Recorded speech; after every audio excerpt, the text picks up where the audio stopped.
Alors, un petit peu de cours que vous allez devoir noter. Alors, la dernière fois, on s'était arrêté, vous vous souvenez, sur les variations de suite.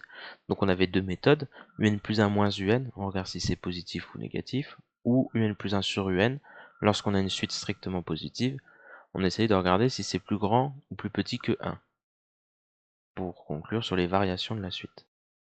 On a encore une autre méthode, propriété.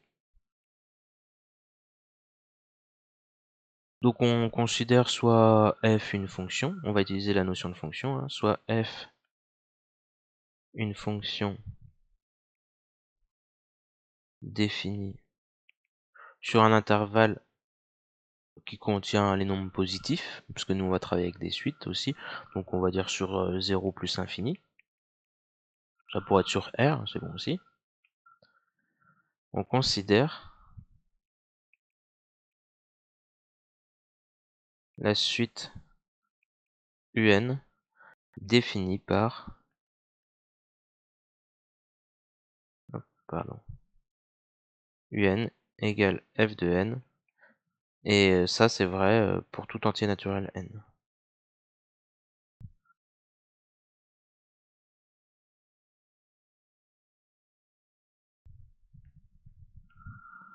Donc là, en fait, ce qu'on est en train de dire, c'est juste qu'on a une formule explicite. Par exemple, un égale n carré plus 1. Donc on pourra avoir une fonction qui f, une fonction f qui a x associé x carré plus 1. Grosso modo, on va changer les variables n en x pour se rattraper à des choses pour retrouver des choses dont on a l'habitude de travailler avec. Et la propriété nous dira simplement que si on connaît les variations de notre fonction, on connaît les variations de la suite. Donc, si f est croissante sur notre intervalle, 0 plus l'infini, alors la suite un est croissante aussi.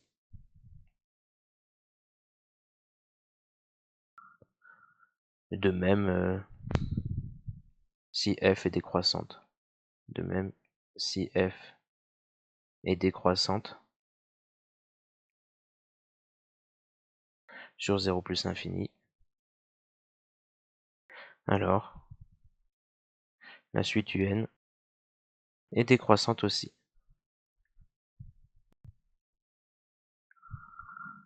Voilà. Donc on peut faire un petit exemple. Donc par exemple, hop, je vais définir ça avec des quantificateurs. Je définis pour tout entier naturel n la suite un définie par un égale racine carrée de n, par exemple. Donc je vais poser ma fonction f qui a x associé racine carrée de x. Donc pareil pour quel que soit x appartenant au nombre positif, donc r+. Si vous n'avez pas vu cette notation, on peut tout simplement le noter 0 plus infini.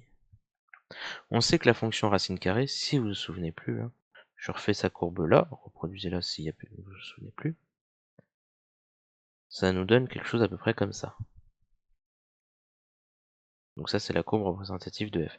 C'est une fonction strictement croissante, c'est vu en secondes. F est croissante sur R+, donc sur 0 plus infini. Donc, la suite un est croissante aussi.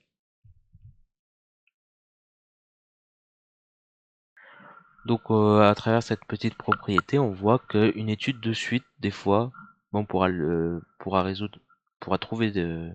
répondre aux questions grâce à une étude de fonction. Bon, on n'a pas encore beaucoup d'outils, mais ça nous permettra de faire quand même pas mal de choses. Alors, j'aimerais bien juste parler de quelques applications classiques, donc ça doit être le grand 4. Donc, application. Si on veut faire des problèmes concrets. Donc, on va faire un exemple. Je sais pas, enfin, on va pas parler de ça, ça sera un exercice ça. Par exemple, on regarde le prix d'un article et on voit que d'année en année, il évolue. Donc, un article est au prix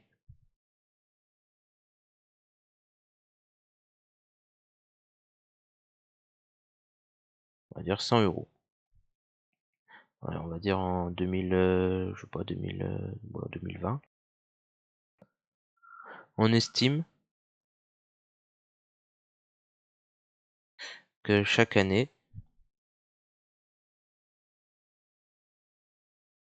son prix augmente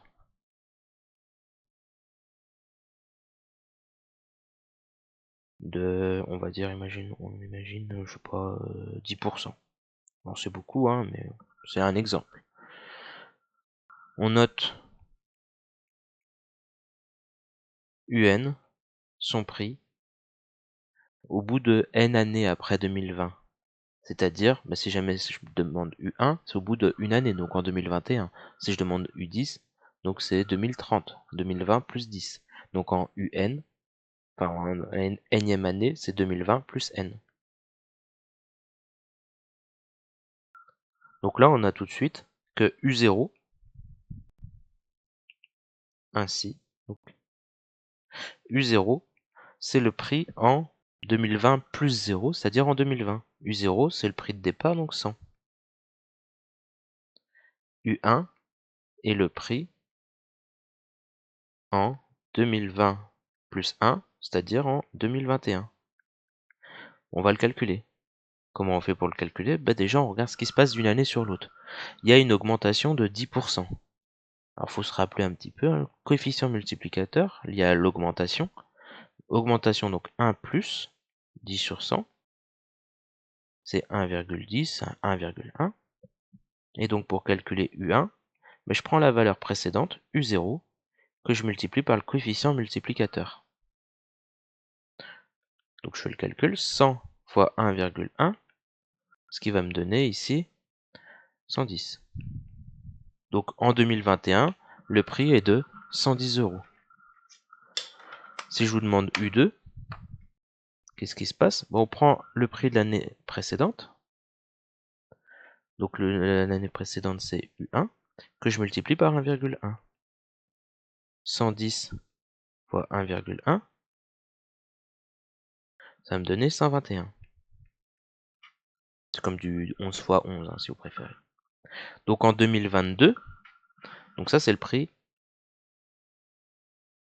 en 2022, parce que c'est U2 que je viens de calculer. Maintenant, si j'essaye d'avoir une formule de récurrence, donc c'est-à-dire un terme en fonction des autres, des précédents, par exemple. Ben, c'est quoi? Donc pour calculer le terme suivant, imaginons UN plus 1, qu'est-ce que j'ai fait? J'ai pris le terme de l'année précédente, donc le prix précédent, donc de l'année d'avant, UN, et qu'est-ce que j'ai fait? À chaque fois, je multiplie par le coefficient multiplicateur, 1,1. Et voilà, donc là j'ai défini ma suite par récurrence. On verra plus tard que cette suite-là, bah, c'est une suite particulière qu'on sait très bien étudier, c'est une suite géométrique. Ce sera l'objectif d'un futur chapitre. À savoir que si vous n'utilisez pas le coefficient multiplicateur, c'est-à-dire vous calculez 10% de la valeur et vous rajoutez à l'ancienne valeur, donc vous allez prendre 100 plus 10. Le problème c'est que d'une année sur l'autre, ça ne sera pas toujours plus 10. Parce que si je prends 110 €, que je rajoute 10%, bah 10% de 110 c'est 11 €, donc cette fois vous ferez plus 11 pour arriver au 121, etc., etc. Ensuite avec 121, vous allez prendre plus 12,1. Donc ça va être difficile de décrire la suite, parce que vous rajoutez toujours une valeur qui est différente. Alors que là, vous multipliez tout le temps par 1,1. C'est simple à décrire. C'est pour ça qu'on privilégiera plutôt le coefficient multiplicateur dans ce genre d'exercice. Et donc, voilà, donc ça c'est un petit exemple, hein, très rapide d'application. Est-ce que la suite est croissante ou décroissante, donc variation. On sait déjà que c'est un prix, hein, qui évolue. Donc c'est un prix en euros, donc UN est plus grand que 0. Donc je peux regarder UN plus 1 sur UN. Alors pour comprendre pourquoi j'ai cette idée-là, tout simplement, bah, c'est une multiplication dans la formule que j'ai par récurrence. Quand je divise par UN de chaque côté, ça se passe très bien. Quand je fais UN plus 1 sur UN, bah, je divise par UN de chaque côté, les UN se simplifient, j'ai juste 1,1. J'aurais pu aussi faire une soustraction. Si je fais UN plus 1 moins UN, notez pas ça, hein, ça fait UN fois 1,1 moins UN. je factorise par UN, 1,1 moins 1, ça me fait 0,1. Bon, après, il faut justifier que c'est positif quand même. Alors que si j'ai ça, j'ai tout de suite c'est supérieur à 1, donc UN plus 1 est supérieur à UN, ainsi la suite UN est croissante.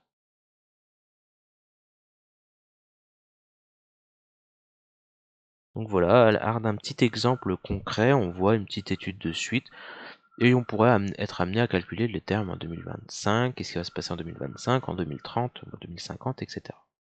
Voilà. C'est ce qui clôt d'ailleurs ce chapitre, ce premier chapitre sur les suites.